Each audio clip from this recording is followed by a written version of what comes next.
What is it that gives your life a sense of meaning and purpose? Because once you find that, it puts you in your power place. See, if you know what your life work is, I encourage you to start working on it. If you can't do it all at one time, do just a little bit of it. And if you don't know what it is that you showed up to do, if you don't know why you're here, I encourage you to find out what your purpose is here. What is the meaning of your life? What will be different? Have you ever asked yourself that question? I've done that. I remember coming from a friend of mine's funeral, and I was reflecting on how much time I had left. And I went for a walk in the park thinking about this guy whose life was so promising.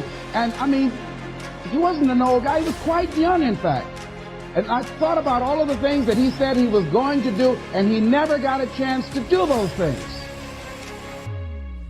And I started thinking about my own life and how much time I had left to do the things that I would like to do. And at that time, I wasn't sure what my life purpose was, what my life's work was.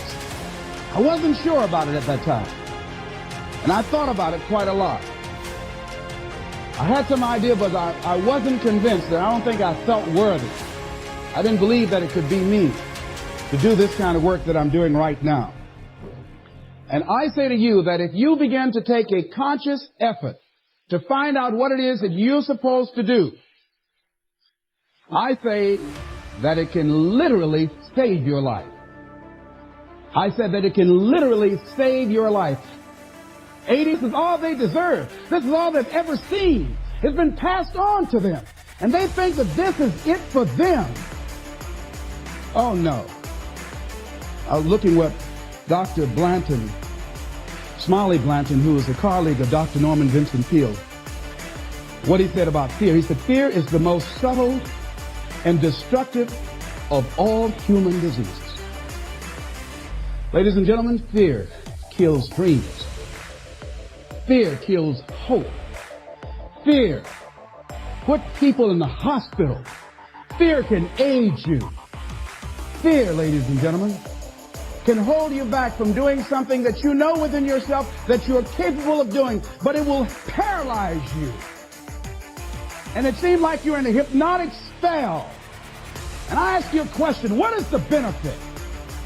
What's the benefit of allowing fear to hold you back?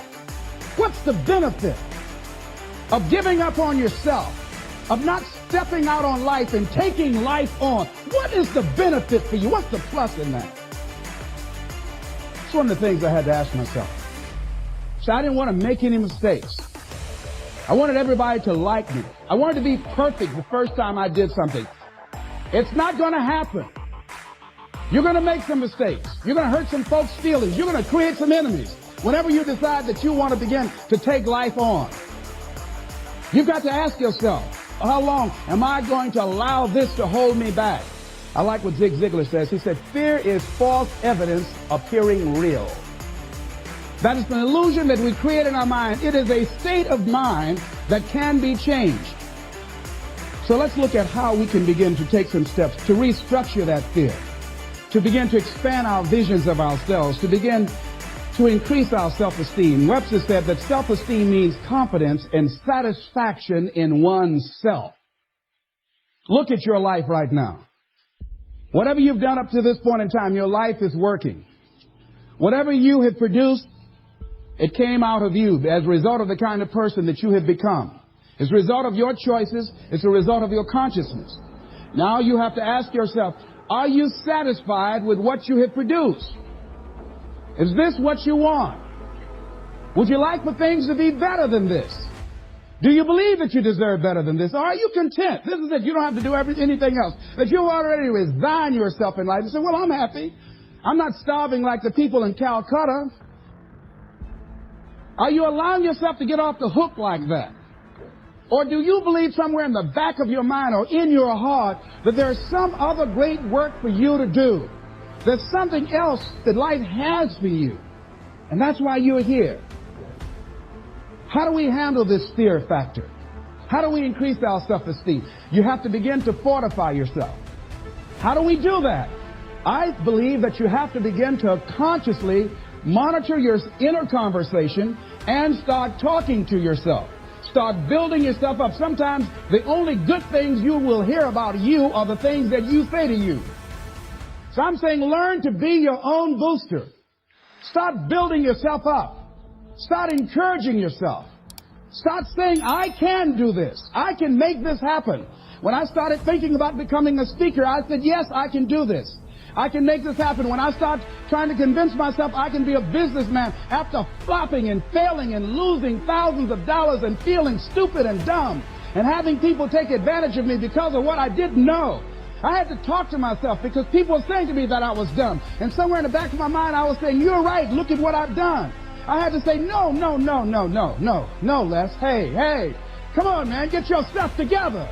You can handle this. You just haven't figured it out yet. It's all right. This is your training period. This is the tuition you have to pay for what you don't know. You can do this. Other people have done it. It doesn't take an Einstein. Get you some people that can teach you some stuff that you don't know. Get you some people that have done it successfully and learn from them. Take some seminars, workshops, read some books on how to manage a business. Change the way you see yourself and begin to tend to the personal details. Understand that nobody's going to take care of your business better than you. And when I start changing that kind of mindset of beating myself up because of my mistakes and start looking at the possibility of my doing better, of my making the adjustment that would enable me to do what I want to do successfully, things begin to change. And I say, stop beating up on yourself. You do it. I know you do it. I've done it. It's a natural inclination for us to put ourselves down. See, we are born negative, I think, in a negative consciousness because we live in a negative world. Here's some other things, ladies and gentlemen. Begin to guard your mind against negative programming, like turn off the television. Don't watch the news. So you've got to guard the kinds of things that you put in your mind. See, if you don't program your mind will be programmed because human beings are goal-oriented. That's why we die of broken hearts early. That's why we're running through life to early grades. We're going through life, ladies and gentlemen. And I think that Henry David Thoreau said that most men live in quiet desperation. Most of us go through life running scared. So we created this in our minds, false evidence appearing real. We made it real in our minds. That's why Churchill said there's nothing to fear but fear itself. That's the destructive monster. So turn off things that can contribute to your fear. Turn a deaf ear to people that all they can do is talk about how negative things are because they have bought into the consciousness of the world. Start attending workshops, seminars, listening to tapes on a daily basis to begin to recondition your mind, to retrain your thinking. Faith comes by what?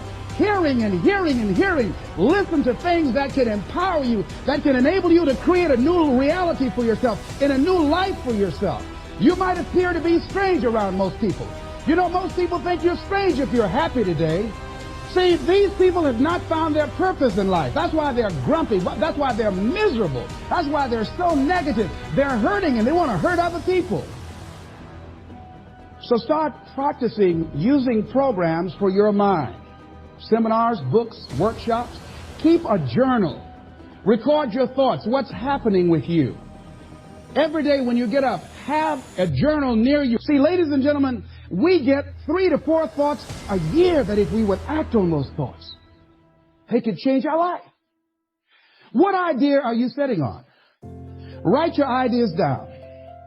And then, once you get that idea, take the leap. Take the leap. See, it's out here in the universe.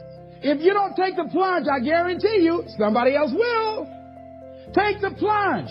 Go into action. And ladies and gentlemen, you will be surprised at how things will come together. You'll be surprised. Now, you're going to have some difficult challenges. I can tell you that now. Be aware of that. Things are not going to work out exactly right. For a time they will, sometimes. And that's when life is just playing a game with you. I want you to feel good and relax. But ladies and gentlemen, go into action with your dream. And don't avoid where the fights are. Get in the midst of the fight. Get knocked down so you can learn how to fight, so you can hold your position. See, most people don't get out in the arena of life because they don't want to fight. Most people don't get out there because they don't want to get knocked down. They don't want to be dropped to their knees. But see, you're going to be dropped whether you're on the field or whether or not you're sitting on the sidelines. You're going to be dropped. So at least get dropped for something. See, that's how most people are spectators in life. You don't want to be a spectator. You want to get out in the field where the action is, and you will be amazed. After the struggle, there will be a calm period, and things will begin to click for you.